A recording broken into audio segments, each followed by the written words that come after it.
Well, hello there, guys and gals of Mazske Finance channel. Hopefully this finds you doing well. Remember, I'm just Mazske Finance and I share stories, and I really want to help you build your wealth up. So, if you watched my video yesterday, I recapped how I went from 0 to 25 rentals in 4 years, just under 4 years, like 47 months roughly.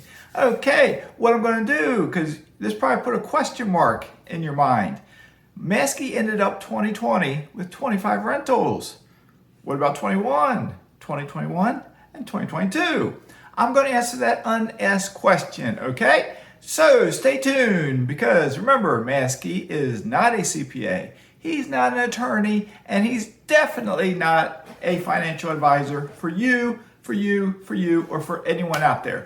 All Mazske is doing is trying to share stories of what he has done, what he has experienced, what he's thinking, to try to help the masses out, because 98% of Americans are not investors. Okay, so here we go. When 2020 wrapped up, I think it was December 27th, to be exact, Mazske owned 25 rentals. He had just closed on his final 5 properties from that one individual using seller financing. And then New Year's 2021 kicked off. Okay, by this time, I've mentioned it in a previous video, so I'll backtrack just a little bit. In April of 2020, in the midst of buying all those properties, I sat down and wrote down a goal. It was a 2-year plan. I knew the goal at the end of 2 years. I wanted to be living in Southwest Florida. I had been to Southwest Florida on vacation. I knew the type of house I wanted. I knew prices were going up, and that was my goal, to get there within 2 years. That would have been April of 2022, which we're in April of 2022, aren't we? So when I wrote that goal down, I wrote down what I currently had at that moment as far as assets and income, etc. I had a pension. I'm going to share with you what my pension is. It was slightly less than this when I lived in Virginia, because I had Virginia state tax taken out as well as federal tax. I now live in Florida, so only federal tax is taken out. There's no state income tax in Florida. My monthly pension, if you care to know how rich Mazske is from his pension, my monthly pension that's deposited into my account every month is, drum roll please, $2,773. Can you live on $2,773 a month? Fixed income. COLA. Well, not COLA. But say this year, if I get a cost of living allowance, is it going to be inflation of like a 10% raise? I dare say no. So if that was my only income, as time goes on, it's going to lose its purchasing power. It's going to drop in value. Okay? So knowing that, from 20 years ago, 25 years ago when I became a cop, I knew I had to invest, because my pension was not enough to live on unless I wanted to live a bare bones existence. So anyway, I had my pension coming in. I was working at a YMCA. My wife was working full-time in a factory. Okay, when I wrote that 2-year plan down, I knew how many rentals I had. I knew what the cash flow was from those rentals. I wrote down more or less what I needed to do to buy rentals, like how many more I needed to get the cash flow to live here in Southwest Florida.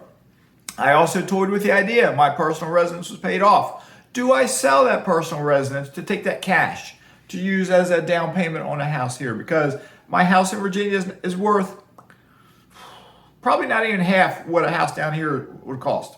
Okay. And then I also said, what if I sold my triplex and I took that money, my proceeds, added it to my house sale, and that would maybe give me 3/5 or more of a purchase price of a house down here. I talked to 2 different bankers. My favorite banker, Jerry Padilla, and the other banker. They both told me basically the same thing. Don't do that. Don't do that, Mazske. We think we can get you qualified on your income and get you qualified to move down there. So don't sell your personal house. Don't sell the triplex yet. But when you do sell them, take that money and invest it, and then you'll have even more income. Okay?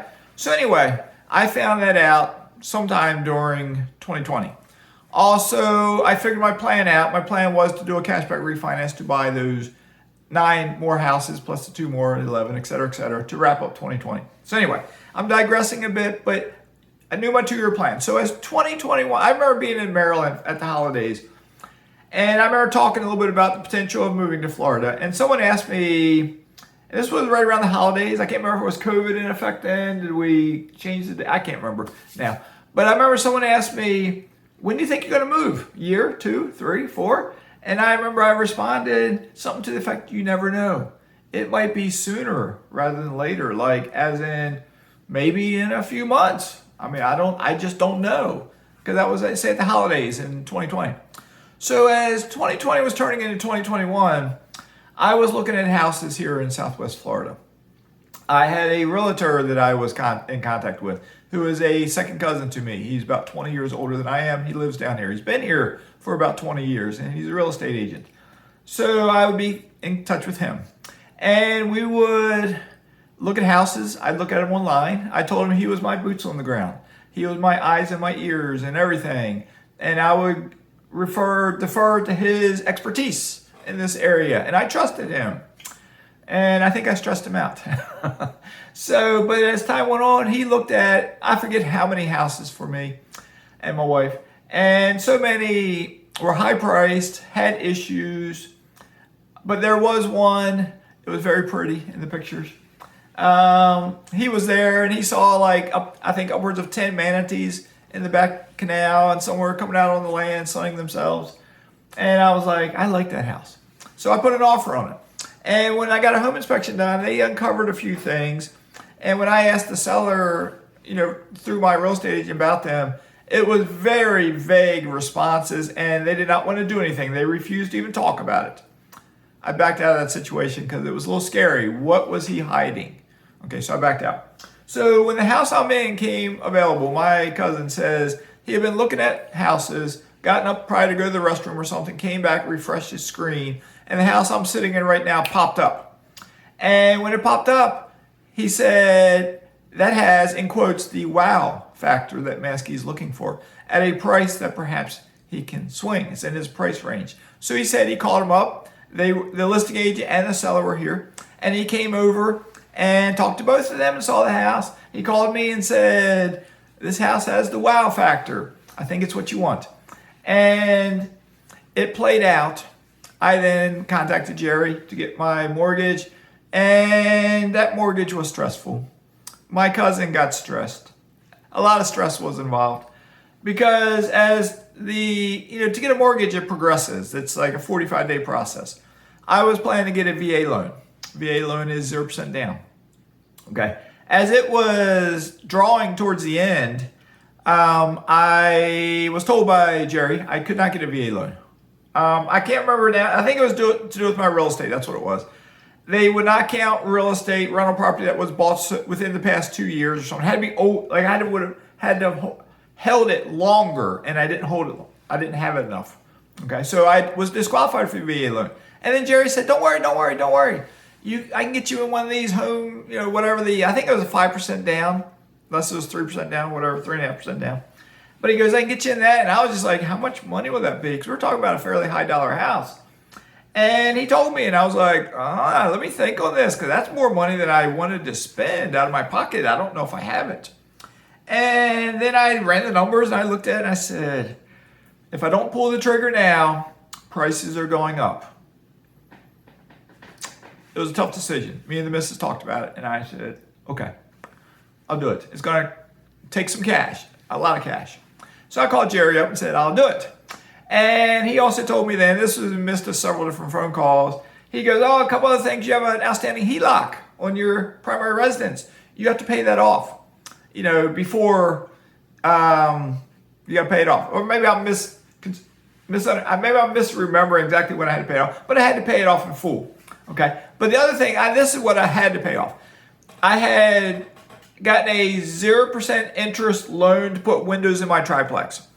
And it was over, I think, 24 months or 25 months. 0%. I was like, sure, 0%. That's better than paying the money now. So Jerry told me I had to pay that loan off in full prior, because I barely qualified for this house because he was using just my income.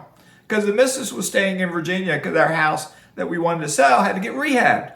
So, and this video is going to get a little long. I apologize. Stick around to the end because you are going to learn something. Numbers. You're going to learn how much I have invested in a certain asset. Okay, more or less. So I paid that loan off, and that took even more cash. So money was tight, and it came about quick.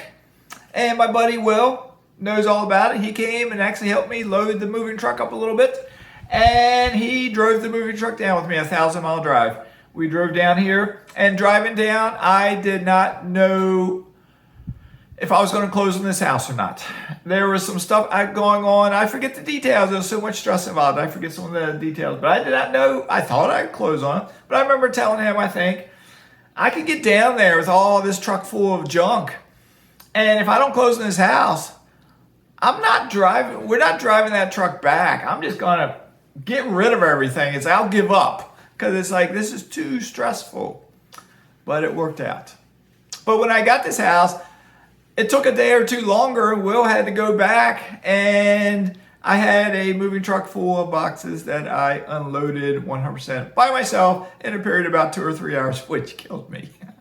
I think I put 20,000 steps on my Fitbit that day. It was tiring. Welcome to Florida, young man Maskey. So anyway, moving on from that.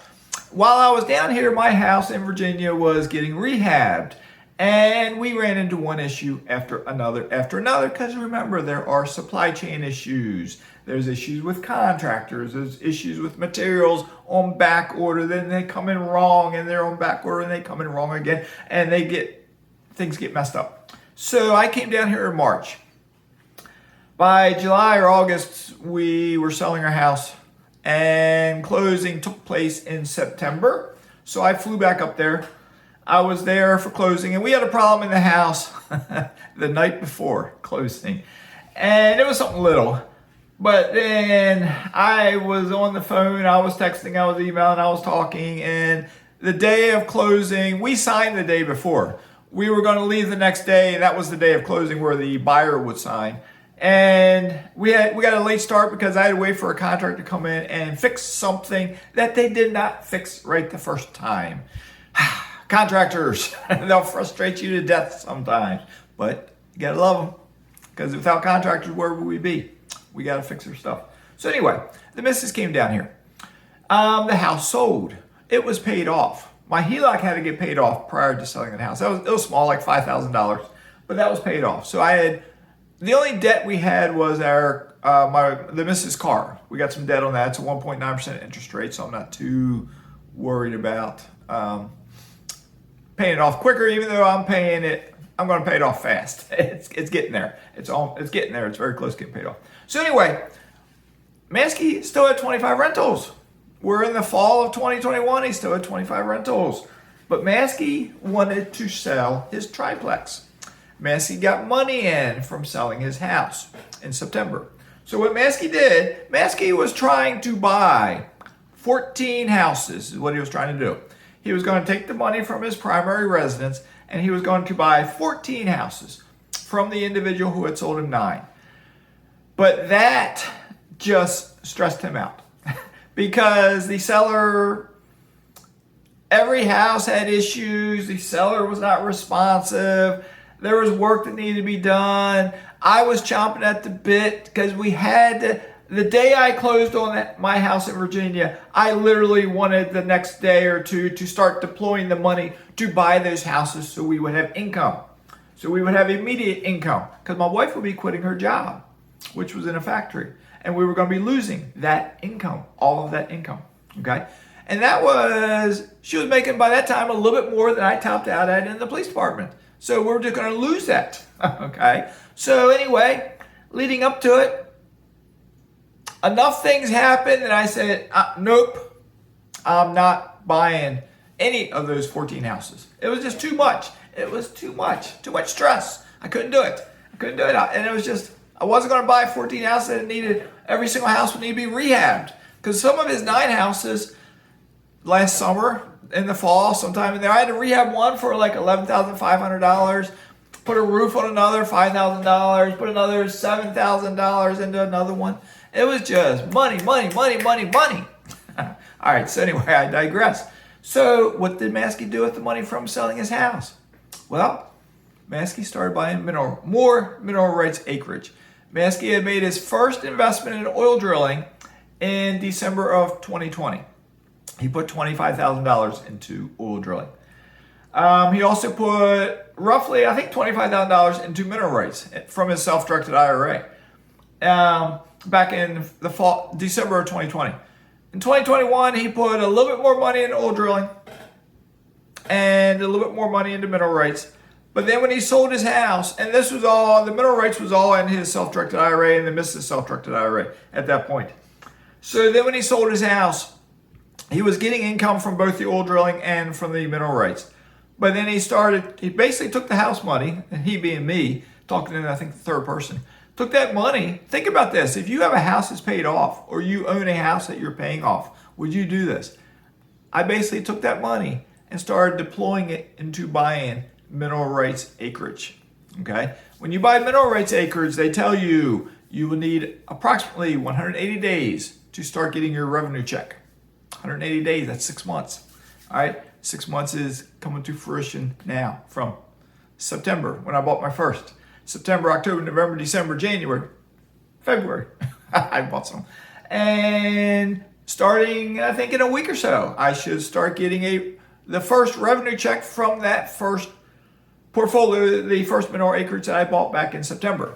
Okay? So as 2021 wound down, as I was buying mineral rights acreage, various positions, I worked with my tenant Robbie to sell my triplex to him. And it was in, I forget the date now, but it was in late December. I don't think it was December 27th again. It might have been. It was late. It might have been. It was the 27th, 28th. It was very late December. We finally closed on the triplex. I sold it to him.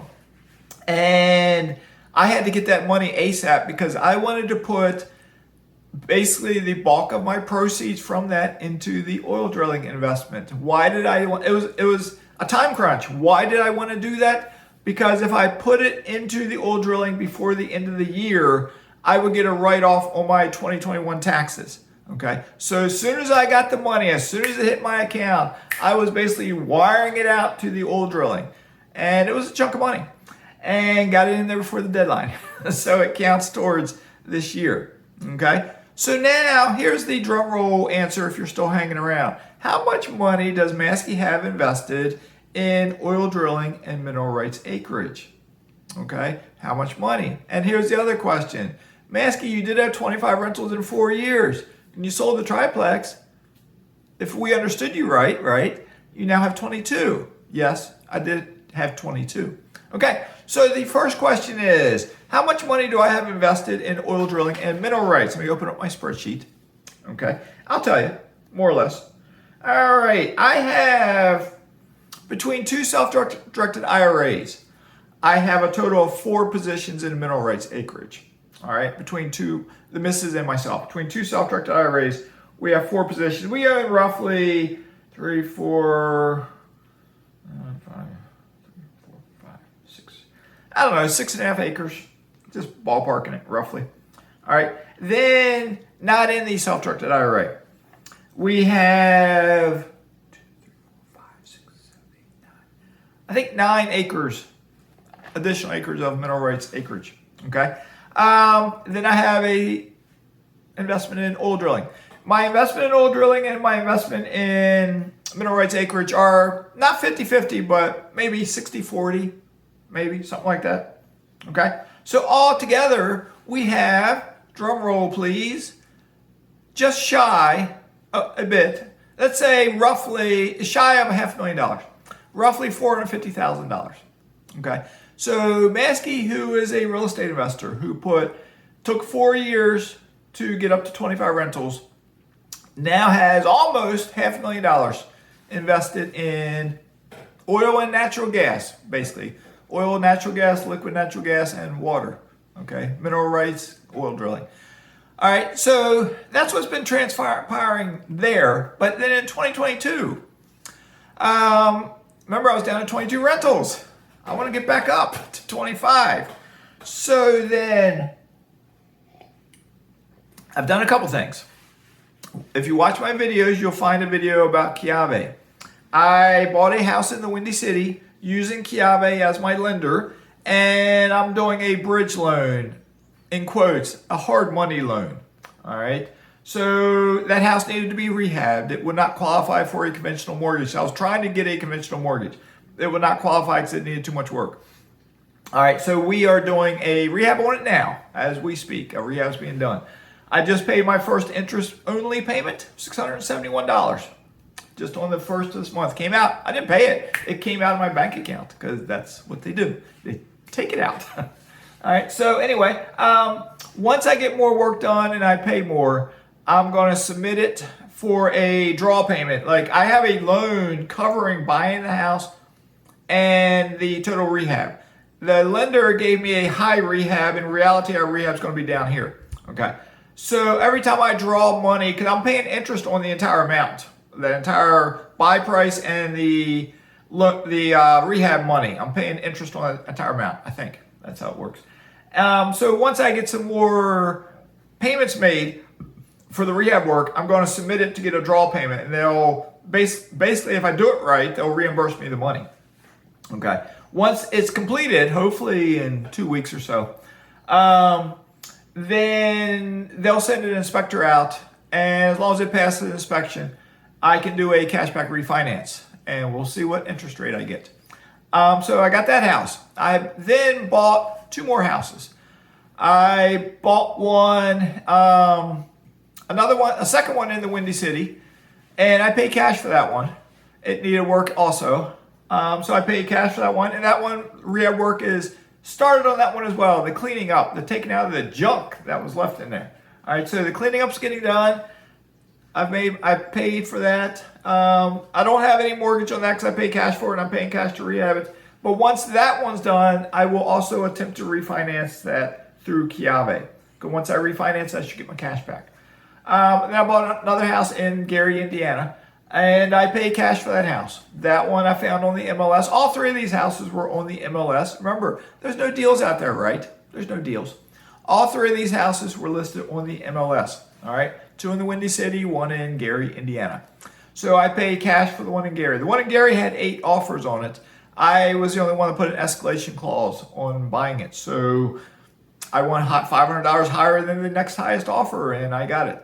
So that house, I think work starting today. I think it's being cleaned up. I've been in touch with one of the contractors. And one of the contractors, my property managers, allow me to deal with him directly. So I can pay him directly because I'm using a credit card to pay him.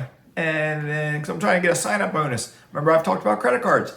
If I can get this minimum spend of $7,500 in 3 months, I get 75,000 points.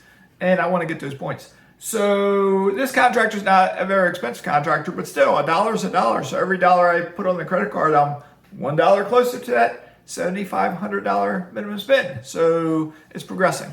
All right, and to catch you up with, I'm dealing with getting a dock built and a tiki hut.